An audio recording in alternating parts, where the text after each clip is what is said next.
es el estudio 19 sobre la Iglesia Universal. Luego el próximo estudio tiene que ver con la Iglesia local. Lo digo yo porque quizá en el régimen de preguntas o de consultas puede hacer que alguna tenga que ver más con la Iglesia local que no con la Iglesia Universal. Y vamos a seguir el esquema que tenemos delante en el libro de Doctrinas Fundamentales, donde dice que la palabra eclesia quiere decir llamado fuera y se aplicaba por los griegos a cualquier asamblea para discusiones, como la de Éfeso, por ejemplo, ¿no? Allí, por ejemplo, cuando hay este caso de Éfeso, pues pensad que allí se le llama iglesia a un gremio, a un gremio de profesionales. Allí se dice iglesia. Por lo tanto, quiere decir que es un uso que nosotros lo hemos de utilizar siempre dentro de un entendimiento novotestamentario, es decir, dentro del entendimiento y el proyecto de Dios. Este gran pensador moderno, Oswald Spengler, asegura que la iglesia, la idea de iglesia, es un producto anterior al cristianismo, procedente de la cultura árabe. Y es muy fácil que sea así.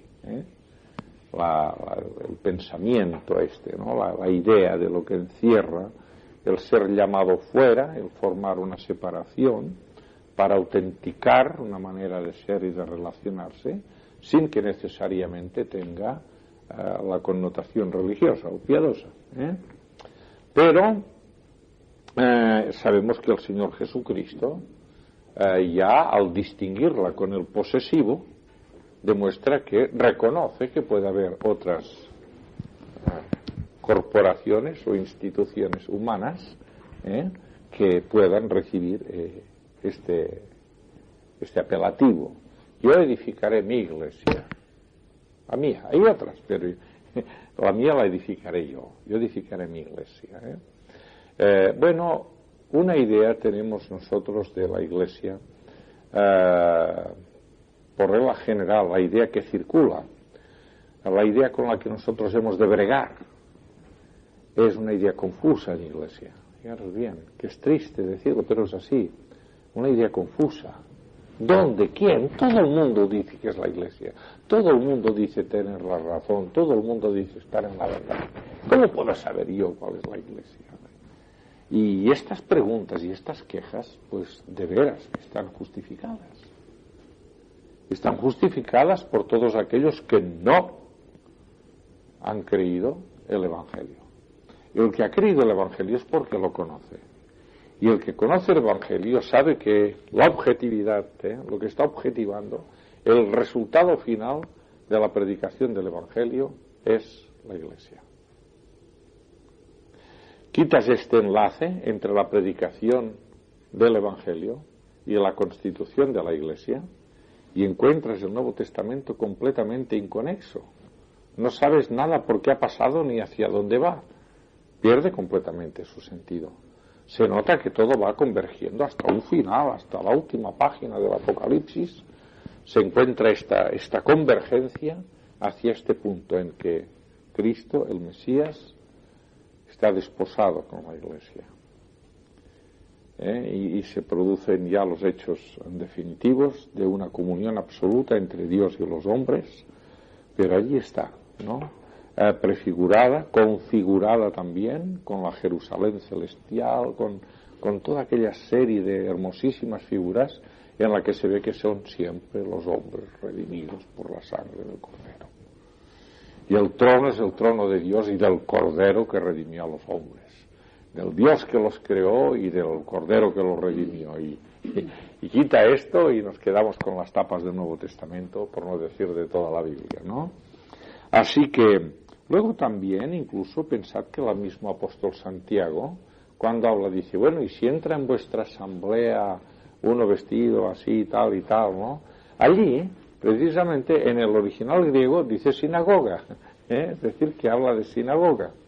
Quizá porque estaba dirigiéndose a un contexto fuertemente judío, quizá, un conjunto cristiano muy cercano, muy predominantemente judío, por lo que sea.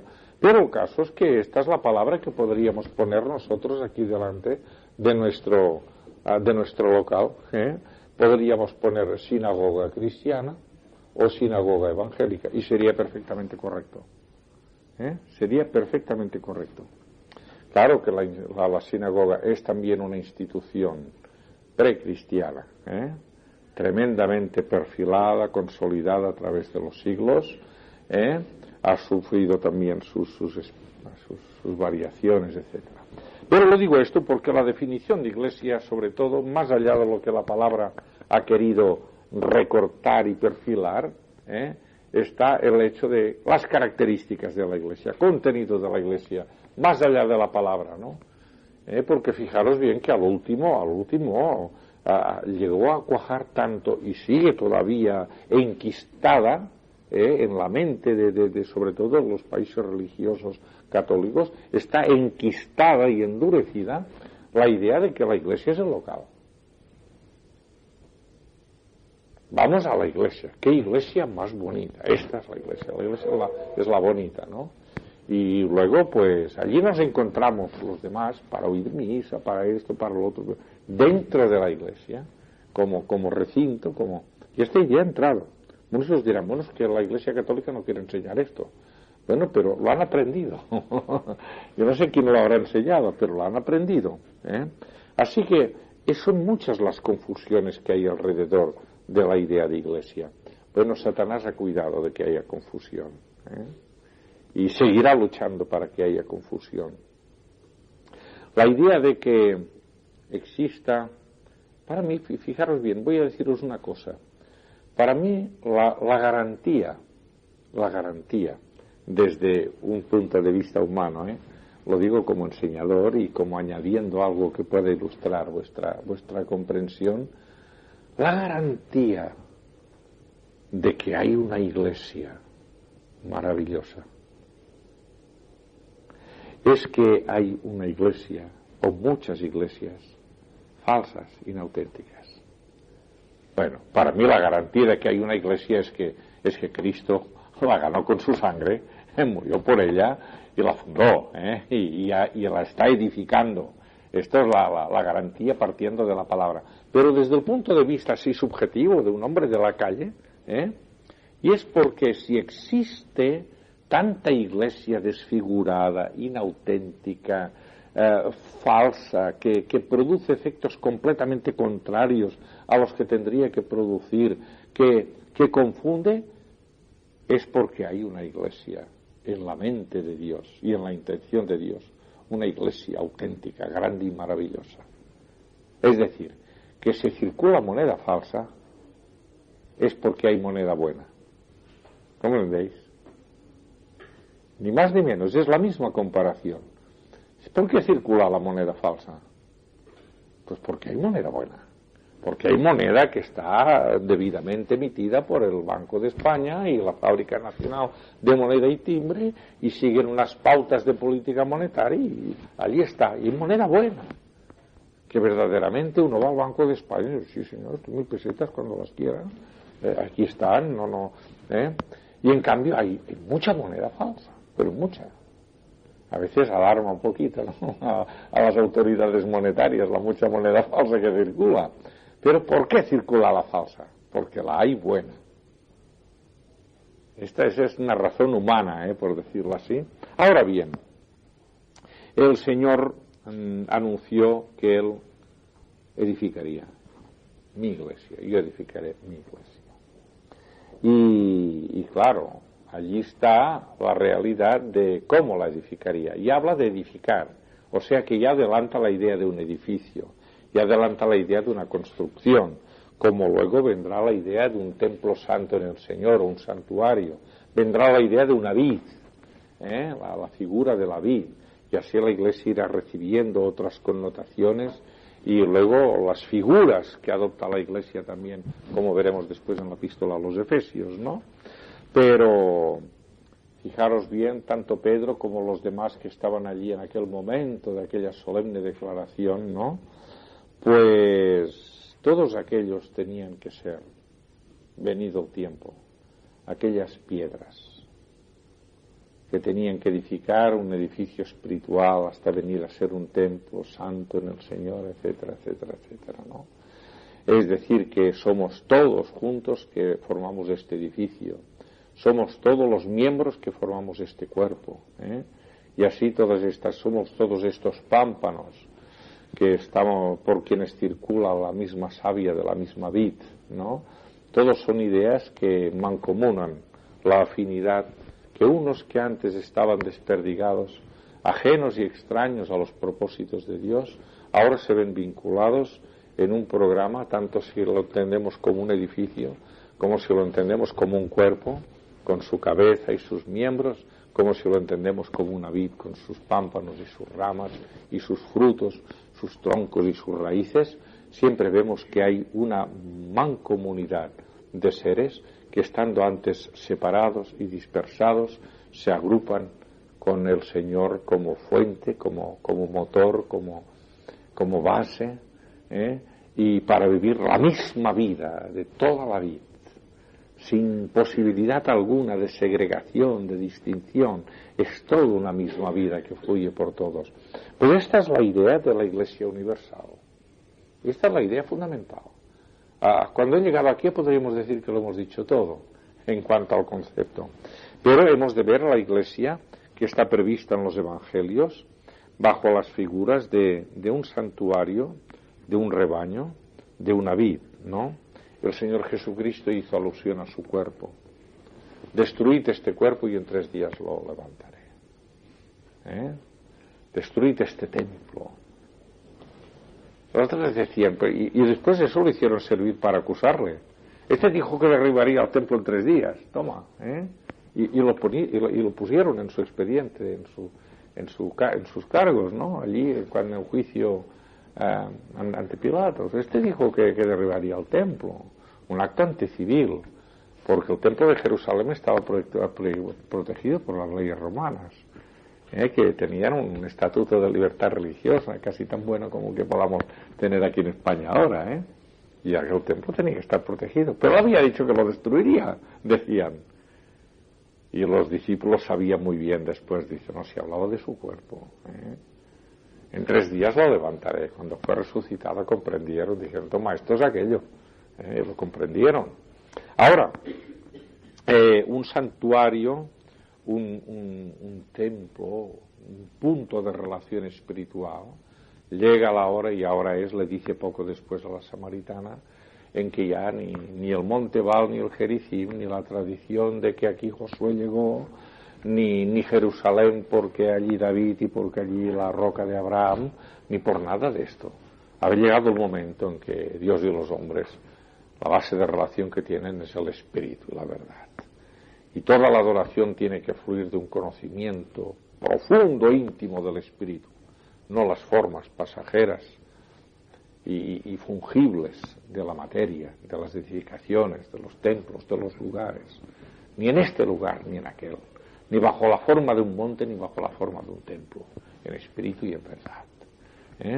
Por lo tanto, el Señor Jesucristo está descubriendo el auténtico santuario, porque luego cuando lleguemos al final, al Apocalipsis, veremos que la ciudad resulta que toma, después de tanto templo en la ciudad aquella, en aquella ciudad final, y Juan dice, allí no vi ningún templo, ahí no había templo.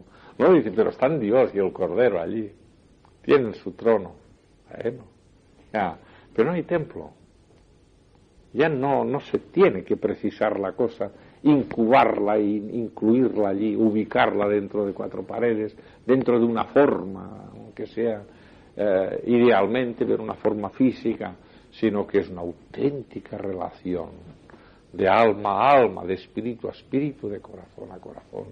Dios, el tabernáculo de Dios con los hombres, la manera de habitar Dios con los hombres, de estar con ellos. Esa es la que... Ahora, es un rebaño, ¿no? Y esta palabra, desde luego, es tremendamente interesante cuando el Señor Jesucristo está hablando de un redil, que yo convengo también con don Ernesto, que el redil se configura mucho con Israel, y dice, tengo otras ovejas que no son de este redil, y a estas me conviene traer, me conviene traerlas. Claro, el redil es más limitado, el redil tiene un perímetro, ¿no? Es un coto cerrado, Claro, en cierto aspecto, pues el redil es un lugar no de sacar fuera, sino un lugar de meter dentro. ¿Entendéis? Meterlos en el redil. Pero, en cambio, dice, tengo otras ovejas que no son de este redil, y a estas también me conviene traer. Dice, y después habrá, ¿qué dice? ¿Un redil muy grande? No, dice un rebaño. Y el rebaño no tiene muros. El rebaño anda con el pastor, circula por los pastos de la vida, tira adelante con el pastor. Yo creo que la figura es interesante desde este punto de vista, ¿no? Ahora, no estamos sujetos, como dice aquí, por la fuerza de la ley, sino que seguimos al Señor por el amor que le tenemos, ¿no? Y esta palabra rebaño sugiere los conceptos de protección, de guía, cuidado, buenos pastos, y lo que yo digo, y además y libertad. Esta libertad que tenemos en Cristo Jesús, que espiaban los judíos, espían esta libertad que tenemos en Cristo Jesús. Los que voluntariamente están enclaustrados en los márgenes limitativos de un redil, ¿verdad?, en los muros. Bueno, y luego es una vid, ¿verdad? La idea de la vid a mí es una de las cosas, es uno de los capítulos que más, por un lado, que con más gusto leo, con más gozo, y al mismo tiempo con más preocupación, una santa preocupación, la idea de la vid.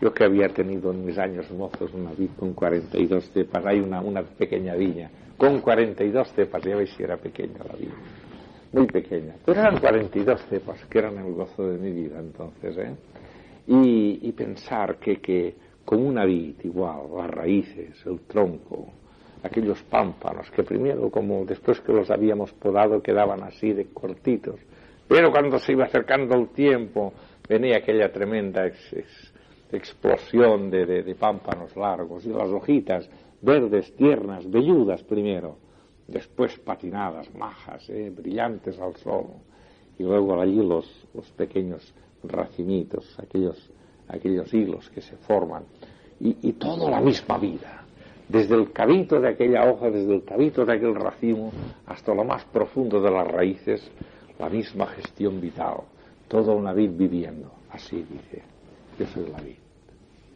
pero la vid verdadera, y mi Padre es el labrador, y todo pámpano que está en mí tiene que llevar fruto. Y entonces viene toda esta cantidad de sugerencias hermosas. Eso es la Iglesia también, eso es la Iglesia. Una vid, como es un cuerpo, como es un edificio, en el que la cohesión, el orden de las piedras determinan la factura total, la fábrica total del edificio. Y así también un cuerpo, ¿no?, que todo él es necesario, todo se necesita, tiene que ser lo que es, desde la cabeza hasta los pies. Así también esto. Bueno, está aquí este momento del nacimiento de la Iglesia, dice aquí, el nacimiento de la Iglesia, el principio de la Iglesia. Ya sabemos por lecturas que tenemos que está en la mente de Dios desde antes de los tiempos de los siglos. Por lo tanto, la Iglesia también está en el Arjé, en aquel principio de Génesis y en aquel principio de Juan. Ya está allí en la mente y en los propósitos de Dios, la Iglesia de Cristo. Pero, de hecho, como una cosa, una realidad histórica, solo se produce después que el Señor ha muerto en la cruz. Cuando el Señor acredita ya todos los valores con que después Él va a adornar y a fundamentar esta realidad a la que Él dice místicamente que va a ser su esposa. Cristo amó a la Iglesia, amó esta idea hermosa de reagrupar a los hombres perdidos y dispersos como ovejas sin pastor, de las que tuvo una profunda compasión, reagruparlos y devolverles la dignidad humana, por los méritos de su redención y hacerla su esposa, sin mancha, sin arruga. Cosa tan preciosa, ¿verdad? Qué propósito. Y esto es lo que Dios quiere hacer de la Iglesia. Esta Iglesia nació el día de Pentecostés, cuando por la voluntad del Padre y del Hijo es enviado el Espíritu Santo. Y el Espíritu Santo, en Él somos un cuerpo. Fuimos bautizados todos en un cuerpo único, indivisible. Es la Iglesia universal. Esta es la Iglesia conocida de Dios, solo conocida de Dios, de la que nosotros solamente conocemos reflejos. Y dependerá en gran parte de nuestra piedad, de nuestra fidelidad personal, el que la podamos conocer mejor. Si quieres conocer bien a la Iglesia de Cristo, sé un buen cristiano. ¿Entiendes? Si quieres conocer bien a la Iglesia de Cristo, sé un buen cristiano y la conocerás y la verás hermosa y comprenderás que Cristo quisiera morir por ella para hacerla como es. Así pues, fuimos bautizados en un solo cuerpo por el Espíritu aquel día de Pentecostés, un hecho universal, único, y también con la impronta de lo eterno, propuesto desde la eternidad, aunque realizado en la historia, como la cruz, ¿no? Y entonces ya viene, después que hemos contemplado ya el día del nacimiento y la previsión de la Iglesia en los Evangelios, tenemos ahora aquí ya la Iglesia en los Hechos de los Apóstoles, ¿no? Y claro, supongo que habéis comprendido, ya llegará el momento en los estudios cuando se estudiará Hechos con una exégesis muy buena y profunda. Pero los Hechos de los Apóstoles cogen el principio, los primeros pasos de la Iglesia, estos pasos sine qua non, ¿no? Y luego ya el desarrollo que viene en el libro de los Hechos es cogido acá y allá, una parte únicamente, unas pequeñas partes que van demostrando cómo la Iglesia dio los primeros pasos, digamos ya apostólicos y casi subapostólicos ya, cuando ya está en marcha, a través de los siglos. Y claro, con todas las referencias que el resto del Nuevo Testamento, el desarrollo doctrinal expuesto en las epístolas, tiene que ver con cada uno de aquellos episodios de la fundamentación y el crecimiento de la Iglesia, pero no en Jerusalén solo, sino en Judea, en Samaria y hasta lo último de la tierra, en todas partes del mundo. Hay que comprender que hay esta expansión de la Iglesia y juntamente con esta expansión se acaban de perfilar todo el conjunto de doctrinas que la caracterizan en su constitución interna y en su testimonio hacia el mundo. Entonces, la Iglesia en los Hechos de los Apóstoles queda, por decirlo así, completamente proyectada en el capítulo 10. Cuando el Evangelio, cuando ya la fe y el bautismo del Espíritu Santo alcanza a los gentiles. Cuando ya se dan cuenta que la promesa hecha a Abraham y lo que había sido dicho por los santos profetas, pues era una tremenda realidad. Y Pedro dice, la realidad es esta, y Jacobo dice, pues con esto concuerdan lo que dijeron los profetas, dicen el concilio de Jerusalén, con esto concuerdan. Así que estamos donde debíamos de estar, donde no estábamos, donde no habíamos llegado, pero ya hemos llegado. Esto pasa ya allí, lo de Cornelio pasa en el capítulo 10, y en el capítulo 11 ya empieza a haber aquel movimiento misionero en una iglesia gentil, de predominio gentil, que aquella iglesia se vuelve misionera ya, con la ayuda y la orientación de Pablo y Bernabé y los dones con que Dios dotó a la iglesia de Antioquía, y hay un desarrollo tremendo. Pero allí está la Iglesia en los Hechos de los Apóstoles, que no disiente en absoluto, sino que al contrario se configura perfectamente con todas las previsiones del Señor, que responde exactamente al programa del reino, que la Iglesia tiene que ver directamente, plenamente con el reino de Dios. Bueno, y luego ya viene entonces quizá esta parte más central de nuestra consideración, que es la doctrina de la Iglesia en la epístola a los Efesios, ¿no? Donde se habla de aquel misterio que fue revelado, nos dice en el capítulo 3. Era misterio, pero fue revelado. Y esta revelación constituye el fundamento íntimo de nuestra comprensión de la Iglesia. Por esto es tan importante la epístola a los Efesios, ¿no? La Iglesia que nace, ya podéis tener la epístola delante ahora, la Iglesia que nace como un propósito eterno de Dios, ¿no?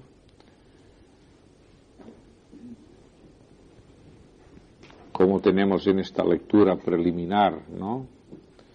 Bendito el Dios y Padre de nuestro Señor Jesucristo, que nos bendijo con toda bendición, según nos escogió en Él antes de la fundación del mundo, para que fuésemos santos y sin mancha delante de Él en amor, en quien tenemos, para alabanza de la gloria de su gracia, con la cual nos hizo aceptos en el amado Jesucristo, en quien tenemos redención por su sangre, el perdón de los pecados, según las riquezas de su gracia, que hizo sobreabundar para con nosotros en toda sabiduría e inteligencia, dándonos a conocer el misterio de su voluntad. Fijaros bien que entonces aquí, como una catarata, vemos a la Iglesia convertida en un cauce por donde fluye la voluntad expresa de Dios, no solamente de lo que es la Iglesia, sino de lo que la Iglesia tiene que hacer en el mundo. Porque, como algunas veces repito y digo, que la Iglesia no es lo mejor, es lo único. Dios no nos ha dado otras alternativas. No ha dicho, bueno, y si no os gusta a vosotros el modelo que os propongo de Iglesia, pues podéis hacer un Estado. Podéis constituiros en Estado de derecho y moveros en el mundo como un Estado de derecho. El Señor no ha dicho esto en ningún momento. No hay otra cosa que la Iglesia. De aquí que nuestra responsabilidad no solamente de aceptarla, sino de sentirnos constituyentes con ella, que constituimos parte de lo que la Iglesia es, está toda nuestra responsabilidad. Y el que no la quiera aceptar, que no la acepte. Pero fijaros bien que es terrible. Que aquí no se trata ya tampoco de aceptar la salvación o rechazar la salvación. Es ser o no ser en la Iglesia. Ser cuerpo o no ser cuerpo. Ser pámpano o no ser pámpano. Porque dice el Señor que el pámpano que no lleva el fruto que espera de él, dice, lo corta y es echado fuera. Es esto. Así que vemos a la Iglesia fluir a través de estos versículos, por ejemplo, como un cauce tremendo, que no solamente es, sino que hace. A medida que avanza este tremendo cauce, va repartiendo vida, beneficio, conocimiento, como hace un gran río. Así pues, es un propósito eterno de Dios, ¿no? Ahora tiene esta formación y esta constitución, ¿no? Después de demostrar una vez más, son muy buenas las visiones retrospectivas en el Nuevo Testamento. Yo creo que no tienen ninguna morbosidad ni ningún regoldeo de decir es que las cosas eran así, porque vana cosa es hablar de aquellas cosas de las cuales ahora nos avergonzamos, ¿no? Pero una visión retrospectiva dice, ya nos dio vida a vosotros que estabais muertos en vuestros delitos y pecados. Y entonces dicen, los cuales anduvisteis en otro tiempo, siguiendo la corriente del mundo. ¿Veis? Una corriente. Ahora seguimos otra corriente, otro cauce. Conforme al príncipe de la potestad del aire. El espíritu que ahora opera en los hijos de desobediencia. Y aquí también son hipocoen y hoy. O sea, hijos de paracoi, ¿no? Que pretenden ser lo que no son. Entre los cuales también todos nosotros vivimos en otro... pero es un pivote sobre el que gira completamente todo el panorama, da un vuelco completamente, pero Dios, que es rico en misericordia, es aquí no nos dice que es poderoso para mover los mundos, sino que es rico en misericordia, que es rico para transformar toda su comprensión de nuestra desgracia y de nuestro pecado. Es rico para transformarlo, para tener compasión y ponerlo en marcha otra vez. Es aquella misericordia que no desprecia a la caña cascada ni al pábilo que humea. Esta reactivación de que la caña puede servir por algo y el pábilo puede volver a alumbrar. Aún estando nosotros muertos, una tremenda realidad nos dio vida con Cristo. Y a partir de todo esto, por tanto, acordaos que en otro tiempo los gentiles en cuanto a la carne erais llamados incircuncisión, por lo que es llamada circuncisión. En aquel tiempo estabais sin Cristo, alejados de la ciudad, pero ahora en Cristo Jesús, vosotros que estabais lejos habéis sido hechos cercanos, porque Él es nuestra paz, porque Él... Y bueno, viene toda esta tremenda cantidad de afirmaciones constitutivas, hasta llegar a un punto que dice, y vi, no todo quedó en el lenguaje de los profetas, porque palabras eran, y las palabras aquí quedan, ¿no? Aunque algunos dicen que las palabras vuelan y los escritos quedan. Pues aquí quedó la palabra y los escritos, pero no fueron solo palabras, sino que Él vino. Estamos ahora, según los tiempos, según las mediciones litúrgicas, ¿no?, de las iglesias ancestrales, estamos en Adviento, estamos en el tiempo de la venida. Vino y anunció las buenas nuevas de paz a vosotros que estabais lejos y a los que estaban cerca, a todo el mundo, sin discriminación. Y por medio de Él, los unos y los otros tenemos entrada por un mismo espíritu al Padre. ¿Veis aquí donde tenemos la tremenda unidad de los cercanos y de los lejanos, de los ciudadanos de Israel y de los no ciudadanos de Israel, los de la circuncisión y los de la incircuncisión? Todos por un mismo espíritu tenemos entrada al Padre.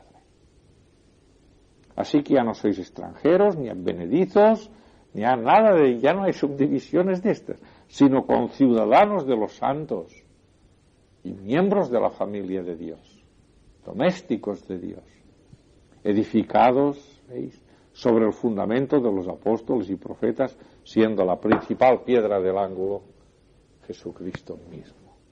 A ver quién quita esta piedra de aquí. ¿En quién? En Él, solo en Él. Ni por delegación. Todo el edificio, bien coordinado, va creciendo para ser un templo santo en el Señor, en quien vosotros también sois juntamente edificados. ¿Veis cómo siempre quiere que entendamos muy bien que estamos vinculados? Que el proyecto Iglesia vincula a todos aquellos que han hallado vida en Cristo por medio de la fe. Estamos vinculados, edificados para morada de Dios en el Espíritu. Por esta causa, yo, Pablo, prisionero de Cristo Jesús, si es que habéis oído la administración de la gracia de Dios que me fue dada, que por revelación me fue declarado el misterio. Leyendo lo cual podéis entender cuál sea mi conocimiento en el misterio de Cristo, misterio que en otras generaciones no se dio a conocer, como ahora es revelado a sus santos apóstoles y profetas por el Espíritu.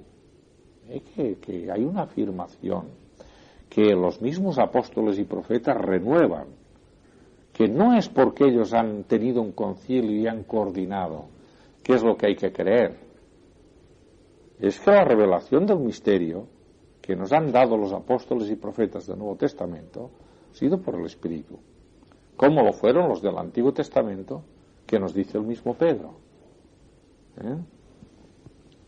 Santos hombres de Dios hablaron y escribieron, siendo inspirados y guiados por el Espíritu Santo. Y los apóstoles y profetas del Nuevo Testamento también.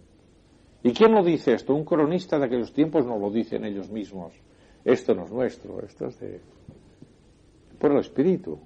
Y el misterio está ahí, ¿no? Que los gentiles son coherederos y miembros del mismo cuerpo y copartícipes de las promesas en Cristo Jesús por medio del Evangelio. De veras que el tener erudición bíblica y todo esto, yo lo envidio de quienes lo tienen, porque los hay que lo tienen en un grado muy hermoso y es de envidiar, con una sana envidia, ¿no? Pero de veras que no se necesita erudición para comprender lo que acabamos de leer.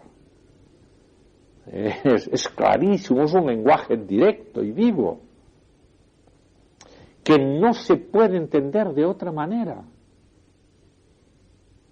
Que los gentiles son coherederos y miembros del mismo cuerpo y copartícipes de las promesas en Cristo Jesús por medio del Evangelio, del que yo soy ministro por el don de la gracia de Dios, etcétera, etcétera. Y aquí él acompaña las acreditaciones, ¿no? Así pues, aclarar a todos cuál sea la dispensación del misterio escondido desde los siglos en Dios, que creó todas las cosas, para que la multiforme sabiduría de Dios sea ahora dada a conocer a las potestades superiores. Esto es desde luego maravilloso, ¿no? Y a uno le entusiasma pensar en todo esto. Es esta revelación del misterio que tenemos en esta porción, aquí desde el 1 al 12, conforme al propósito, versículo 11, conforme al propósito eterno que hizo en Cristo Jesús, Señor nuestro Señor, en quien tenemos seguridad. El mundo está clamando por seguridad. Y por cierto, no seguridad de signo eterno. Buscan el mínimo de seguridad.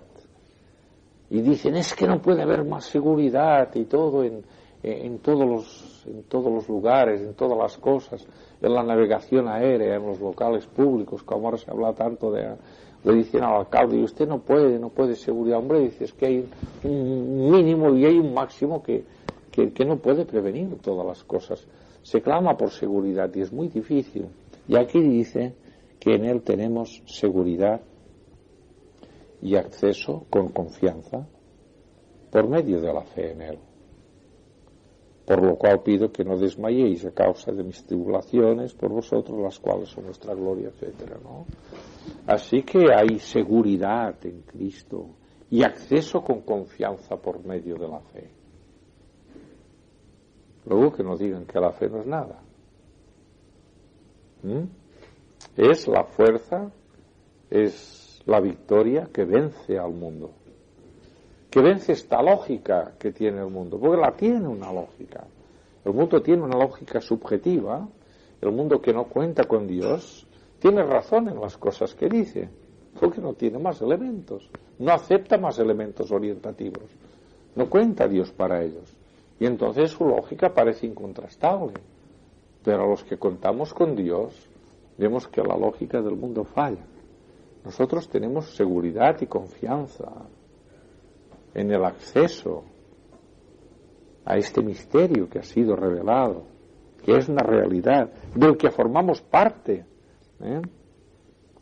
Así pues, luego están también estos símbolos de la Iglesia en la Epístola a los Efesios, a los que ya me he referido, ¿no? Como edificio, ¿verdad?, que ya hemos leído en el capítulo 2, también como santuario en el capítulo 2, luego también el cuerpo, que se repite una y otra vez, sobre todo en el capítulo 4, donde desarrolla los dones fundamentales, ¿no? Dice hasta que sino que, dice, en lugar de ser niños fluctuantes que no saben bien a dónde van, llevados de cualquier viento de doctrina por estratagemas de hombres, pues siguiendo la verdad en amor, crezcamos en todo en aquel que es cabeza. Y ya es la tercera vez que dice que es la cabeza aquí, ¿no? O la segunda vez que dice que es la cabeza. Esto es Cristo. ¿De quién? De Cristo, todo el cuerpo, bien concertado y unido entre sí por todas las coyunturas que se ayudan mutuamente, según la actividad propia de cada miembro, recibe su crecimiento para ir edificándose en amor. Una proporción, una armonía, una distribución de todas las unidades orgánicas, extremidades y todo funcionando, un crecimiento, edificándose en amor, toda una tremenda realidad espiritual que corresponde a la realidad de lo que pueda ser un cuerpo, ¿no? Claro que cuando nosotros miramos a la Iglesia vapuleada, ¿no?, por este mundo, por las presiones tremendas de este mundo, y sobre todo arrastrada por esta tremenda marea de confusión, por esta neblina, esta especie de smoke, que parece que quiera envolver a la Iglesia en la confusión, Bueno, entonces uno, si piensa en un cuerpo, estaría pensando que en la traumatología, ¿no? Es que este cuerpo está apaleado y deshecho, pero no. Cristo está mirando la Iglesia que solo Él conoce, que es cada uno de nosotros, si es que realmente somos esto, si es que realmente hemos creído y no hemos creído en vano, si es que andamos realmente en el Espíritu, si es que realmente tenemos el Espíritu de Cristo. Pues si alguno no tiene el Espíritu de Cristo, tal no es de Él, dice Pablo. Así que esta idea de la certificación, no de ir repescando a cada momento el Espíritu por ahí, como si fuéramos de caza, ¿no?, sino que sabiendo que la Iglesia fue bautizada en un solo cuerpo de una vez para siempre el día de Pentecostés, saber que mi pertenencia a la Iglesia por la fe me implica esta gloriosa vinculación del Espíritu Santo, y que entonces lo único que me corresponde a mí es, como he dicho antes, vivir como cristiano en la Iglesia cristiana, en la Iglesia de Cristo. Bueno, a mí me gusta la idea de la esposa, ¿no? Porque entonces todo esto del cuerpo viene a ser aún vitalmente más expresivo. Cristo amó a la Iglesia y se entregó a sí mismo por ella. Y lo pone como ejemplo también del matrimonio. Yo digo esto, dice Pablo, no os olvidéis, que aunque ahora he tocado lo del matrimonio, pero yo digo esto tocante a Cristo y a la Iglesia, sé que estoy hablando de este asunto en serio, dice Pablo, de Cristo y la Iglesia. Ahora, cada uno de vosotros también ame a su esposa, la mujer reverencia al marido, y aquí tenemos nosotros una buena sustancia ejemplar, pero esta profunda unión de Cristo con la Iglesia, esta fusión de identidades, porque es cuando el tú y el yo forman este maravilloso casi y único yo. A mí me gustó mucho leer las palabras de un autor un gran poeta inglés, que él por otro lado fue un poeta romántico y algunas cosas, pero la sustancia de lo que dijo me gusta mucho. Escribiendo a su amada, le decía, amada mía, tú eres mi mejor yo. Tú eres mi mejor yo. Eso quiere decir que llega un momento en que la fusión, la compenetración, la vinculación vital de ideas, de todo, de sentimientos, era absoluta, era como, tú eres mi mejor yo. Y la palabra de Dios nos dice, ya no son más dos. Ya no son más dos, son uno. Y esto es lo que quiere Dios con nosotros. Y esto es lo que es Cristo con la Iglesia. Y esto es lo que nosotros somos para Cristo. Y a mí me gusta mucho la idea que presenta aquí, cuando dice aquí, para presentarla sin mancha, dice aquí, a fin de presentársela a sí mismo. Una Iglesia gloriosa. Al decir gloriosa es llena, saturada, por decirlo así, colmada de carácter. De carácter. Que no tuviese, dice, mancha ni arruga. Fijaros bien que la mancha es una cosa exógena, es una cosa que viene de fuera, la mancha. En cambio, la arruga es una degeneración propia. La arruga surge de unas condiciones biológicas del cuerpo, ¿no? La arruga es un deterioro, de alguna manera, un deterioro de la realidad física. La mancha no, la mancha es una causa exógena que viene del exterior. Y él dice que está tan al cuidado de su Iglesia que vigila lo que la afecta desde fuera, y cuida lo que se puede producir desde dentro. Es decir, que el Señor, por su Santo Espíritu, está cuidando amorosamente a la Iglesia. Y nosotros debiéramos de percibir toda la suavidad y toda la ternura de este cuidado. Ni mancha, ni arruga, ni las cosas que vienen de fuera, ni lo que se suscita desde el mismo cuerpo. Así pues, yo creo que esto da el precipitado de una Iglesia santa, una Iglesia con una identidad inconfundible, gloriosa, es decir, cargada de carácter, un carácter perfectamente identificado con aquella cabeza también gloriosa, que refleja la misma gloria de Dios. Todo esto es la gran verdad, una Iglesia santa. Y algunas veces hemos dicho allí en Puente de Vallecas, oremos por la santidad de la Iglesia. Oremos para que la Iglesia sea santa de verdad, que la veamos nosotros así. Y luego ya se refleja aquella ciudad del Apocalipsis. Allí en los últimos capítulos del Apocalipsis, antes ya me he referido a aquel momento en el que Dios mismo ya es el santuario, Dios con los hombres y los hombres con Dios. Y ya no hay templo allí, ya no hay formas alusivas, ya no hay figuras, sino que es la misma realidad. Ya no se puede alcanzar otra realidad. Por esto me gustó cuando allí en California, Ray Stedman, un día al hablar del cielo, citó el cielo y nos dijo, y el cielo. ¿Y qué es el cielo? Y claro, como nos pilló un poquito así un poquito como asustados, ¿qué es el cielo? Vamos a decir ahora, y iba mirando y todos callados. Se pueden decir tantas cosas del cielo, pero él dijo una cosa maravillosa. Dice, el cielo es la realidad. Nada más, la realidad. Todo lo que ha pasado y lo que está pasando, lo que se nos figura, lo que se nos antoja, todo nada más que son sombras de algo que un día será perfectamente real. Ni formas, ni figuras, ni suplantaciones, ni metáforas. Dios con los hombres. Más. La realidad. Así que esto es la ciudad del Apocalipsis, que recoge indiscutiblemente. Daros cuenta que aquella Jerusalén celestial dice que es la esposa del Cordero. Comprendéis que la figura es directa. Es aquella esposa por la que él murió, es aquella esposa que él cuida y regala también. No quiere que tenga mancha y arruga, la quiere gloriosa. Y si es una ciudad, quiere que sus calles sean de oro, por ejemplo, ¿no? Que sea perfecta, que sea lo que tiene que ser, ¿no? Es decir, que es la esposa también. Y luego tenemos aquí el ministerio de la Iglesia.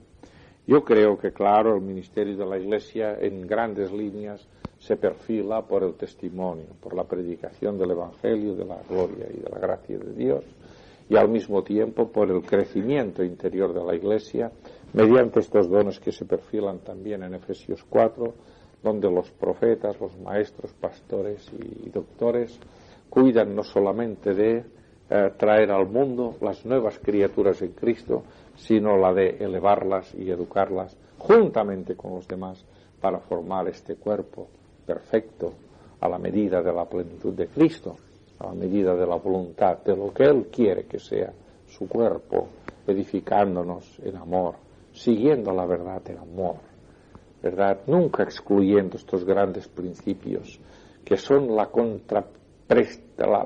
el contrapeso más tremendo contra la acción de Satanás, porque la base operativa de Satanás es la mentira y lo que su propio nombre indica, la enemistad. Y la Iglesia se fundamenta con la verdad y el amor. Con el amor y la verdad. Se edifica este cuerpo, se ve real, tangible, vivo. No nos confundamos que aunque encontremos tanta moneda falsa, vuelvo a repetirlo del principio, es porque hay moneda verdadera. Si hay iglesias deterioradas, si hay en este mundo testimonio eclesial deshecho, que da una mala imagen de la Iglesia desde diferentes puntos de vista, del doctrinal, del testifical, del que sea, es porque hay una Iglesia gloriosa, la Iglesia que solo conocer, la Iglesia universal. Ahora, el próximo día hablaremos de la Iglesia local, donde algunas cosas toman unos caracteres, unas precisiones que pueden también, desde luego, ser interesantes para nuestro curso. Pax, ¿alguna pregunta?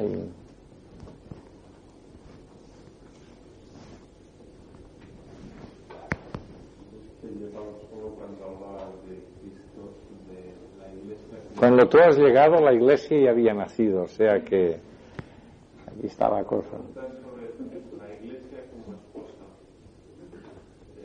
¿no es más bien una figura que habla simplemente Pablo aquí, pero está hablando más bien del matrimonio? Porque yo veo a Cristo como la cabeza de la Iglesia, que es su cuerpo. Sin embargo, la esposa del Cordero es más bien de Jerusalén, ¿no? No, es que aquí está, por esto, cuando he llegado al punto aquí donde en la página 113 se refiere a aquella ciudad del Apocalipsis, esta ciudad que descendía del cielo de Dios, todo esto es la visión que tiene Juan. Juan tiene un escenario, por decirlo así, delante, un escenario que abarca su capacidad óptica, ¿no? Y del cielo ve descender esta ciudad, este modelo de convivencia. Fíjate bien que ciudad no son alcantarillas y túneles de metro, ¿verdad? Y Torres de Madrid y todas estas, y Torres de Jerez, sino que una ciudad es la convivencia moral y responsable de los que están en ella, ¿no? Y claro, esta ciudad es lo mismo que la Iglesia, es esposa, es convivencia. Por eso te digo que llega un momento que todas las figuras y todas las metáforas van a desaparecer y habrá, aquí ya, Dios con los hombres, ya, una cosa directa. Ya no hay más. Incluso dice, ni luces tampoco, ya ni instalaciones de luz ni nada ya. Porque el mismo Dios los alumbra. Es algo que, como decía Pablo, cosas que ojo no vio, ni oído yo, ni nunca han subido al corazón del hombre, son las que Dios ha preparado. El que queramos fantasear sobre lo que será aquello, a mí no me preocupa mucho, pero sí que aquella palabra que nos dijera Ray Stedman encierra mucho de lo que podemos pensar, y es el cielo, la realidad. Ahora, Pablo dice, yo digo esto con respecto de Cristo y la Iglesia. Todo lo que ha dicho lo ha dicho con respecto a Cristo y la Iglesia. Este afán de la amó, la lavó, la quiere sin manchas, sin arruga, la quiere gloriosa, se la quiere presentar a sí mismo. Es todo un proyecto tremendo de amor y dice, y esto lo digo respecto de Cristo y su Iglesia, pero por lo demás, esta figura que he escogido, aquí no es que Cristo y la Iglesia toman como figura un matrimonio, si que el matrimonio toma como figura a Cristo y la Iglesia. Por lo demás, cada uno de vosotros ame también a su mujer como a sí mismo, y la mujer reverencia al marido, que de esto estábamos hablando, podría decir Pablo, de esto venía hablando yo, estábamos hablando de padres, de hijos, de criados y de todo esto, ¿no? Y bueno, y dice, ahora los casados, pues venga, O sea que por ahí va la cosa, no sé si tú pensabas de otra manera. Lo que pensaba es que no podía ser la Iglesia al mismo tiempo el cuerpo de Cristo y la esposa. Sí, es que son todo, como lo has venido, son figuras que se nos presentan. Ya en los evangelios ya vienen varias figuras. Hemos visto rebaño, hemos visto la vid de Juan 15, hemos visto aquel santuario que es el propio cuerpo de Cristo, que finalmente tiene que ser la Iglesia. Luego hemos visto ya en las figuras que salen en la epístola a los Efesios, un cuerpo, un edificio, un templo santo nuevamente. Y claro, todos son figuras que se acumulan, pero siempre en el trasfondo está la misma intención. La Iglesia son aquellos que Él ganó con su sangre, los que han creído y han asumido los beneficios de toda la operación redentora, ¿no? Esta es la idea que nos ha sostenido aquí. Luego, quizá, yo no digo que realmente, se puede especular sobre aspectos de la Iglesia, considerada como esposa, considerada como edificio, considerada como vid, considerada como... O sea, entonces yo creo que sí, que se puede matizar, se puede, en fin, es una riqueza de imágenes y de figuras que se nos presentan, pero siempre la Iglesia, siempre es aquel que dijo: Señor, acuérdate de mí cuando vengas en tu reino. Creo, Señor, y le adoró. Esto es lo que va configurando la Iglesia. Y los que creyeron aquel día pues fueron bautizados, y la Iglesia fueron añadidos a esta gloriosa realidad grande, fueron añadidos a la Iglesia. Bárbara. Dijiste que la Iglesia empezó realmente en el día de Pentecostés, pero no se puede decir que Adán y todos los del Antiguo Testamento que tenían fe en Dios, en la gracia de Dios, también son parte de la Iglesia. Sí. Nosotros lo que podemos afirmar, no podemos nosotros, no tenemos, creo yo, la palabra de Dios mismo no nos autoriza a hacer unos apartheids, ¿no? Unas separaciones demasiado drásticas, ¿no? Comprendemos que en el curso de la historia las cosas han ido siendo de una manera con respecto a unas realidades históricas. Un hombre que es sacado de Ur de los Caldeos, ¿verdad? Por unas palabras y una promesa de Dios, ¿no? Desde aquel hombre, pasando sin haber olvidado a Caín y a Noé y a Enoc y a todos aquellos piadosos de la antigüedad antediluviana, pero ya cogiendo y arrancando desde Abraham para coger el nacimiento místico de la nación de Israel, porque la nación de Israel no es una nación que nace como las demás naciones, tiene un principio radicalmente místico, y esto está admitido por los mejores historiadores no creyentes o anticreyentes incluso. Todos reconocen que el principio de la nación de Israel es un principio místico.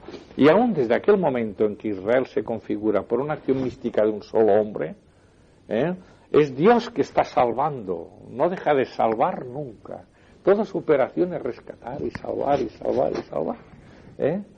Y precisamente en aquel primer acto salvador, que tipifica todos los demás actos salvadores, este llamamiento de Abraham para sacarle de donde estaba y llevarle a otro lugar, dice: y en tu simiente, en la continuidad de este principio activo de fe, serán benditas todas las familias de la tierra. Y la explicación que sale en Gálatas también es así, ¿no? Los de la fe, los siervos de la libre, el hijo de la promesa, los que son de la promesa, todo está vinculado aquí, ¿no? Y ya sabemos que todos estos, dice cuando termina la lista de los héroes de la fe, en el capítulo 11 de Hebreos, y todos estos, pues esperaron, aunque vieron las promesas, las saludaron desde lejos y todo, pero no han sido perfeccionados sin nosotros. Quiere decirse que estamos vinculados en algo que perfecciona, hace efectiva, da por válida toda la obra de salvación de Dios, tanto para ellos como para nosotros. Esto es lo que hemos de entender como el gran programa de Dios. Dios quiere que todos los hombres sean salvos. Y sí, bueno, pero, hombre, Israel, nosotros no, todos los hombres sean salvos. Después, si es que, no sé si en el cielo habrá un partido de fútbol entre los creyentes gentiles y los creyentes de Israel. Si hay que jugar al fútbol, se jugará al fútbol, no lo sé. ¿Entiendes? Lo pongo irónicamente como algo así para que comprendamos. Pero es que seremos salvos, por esto podremos jugar al fútbol. ¿Entiendes? Porque seremos salvos porque el Señor murió por nosotros. Porque es la voluntad de Dios que seamos salvos, ¿no? Y luego, claro, con lo mismo que he dicho antes de las figuras aquellas, de todos estos estamentos de la historia, los gentiles paganos, los gentiles paganos de la antigüedad, los